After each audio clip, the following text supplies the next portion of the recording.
Vietnam vets were met with indifference and open hostility when they returned from war. Almost 50 years later, communities across the nation are trying to make up for that by taking the time to say thank you for serving. SNN's Samantha Sonner has more from the Sarasota National Cemetery. Hundreds remembered and celebrated the sacrifice of Vietnam veterans, officially welcoming them home with the congratulations they didn't receive almost 50 years ago. And when I came home from basic training, I visited my friends who were going to school at the University of Chicago, because I'm from Chicago.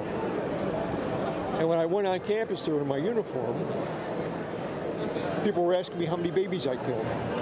I hadn't even been overseas yet, I just had my uniform on. Soldiers were met with protesters. The only way we could leave the barracks was for us to wait for the crew of the Navy Yard to go out to civilians and be dressed in civilians and go out with them.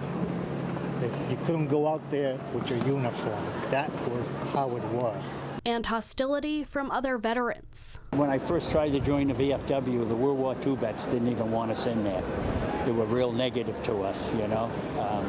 Everybody kind of was back then, you know. It was a different time, different era, different, you know, people's thoughts were different. The annual Welcome Home Vietnam Veterans Day, it gives them a chance to be celebrated, with Vietnam veteran and former chair of the Joint Chiefs of Staff, General Hugh Shelton, appearing at this year's event. Finally getting the recognition that they deserve, that, hey, we were in the military, we were doing our job, we were doing our job properly. A lot more people are now coming up thanking us for our service and stuff, and sometimes I don't really know how to take that, you know, because all these years. But Charles Suey Jr. says it provides a little bit of comfort to a war many are still fighting.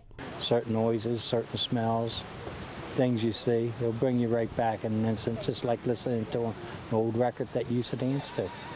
Takes you back. Reporting in Sarasota, I'm Samantha Sonner, SNN, the Suncoast News Network. And today is the 45th anniversary of when the final U.S. ground troops departed from Vietnam.